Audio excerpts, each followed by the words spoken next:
Yovuz kelinglar, bugun sizlar bilan menstrual cycle haqida gaplashamiz.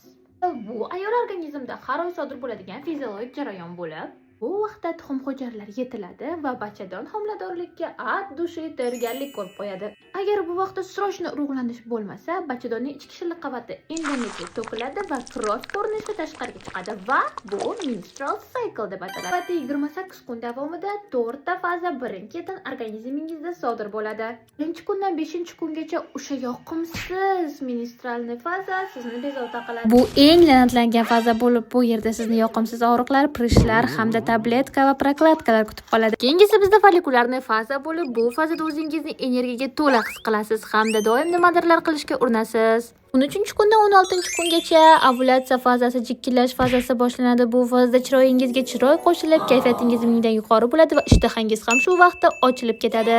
Oxirgisi bizda luteinoy faza. Bu fazada og'riqlar boshlanib, ya'ni PMS, chap tomon bilan uyg'onish fazasi. Bu yerda sizga hech kim yaqinlashmagani mumkin, chunki kuchukdek hamma bilan urushib chiqasiz. Agar video yoqqan bo'lsa, like bosib, obuna bo'lishni unutmang.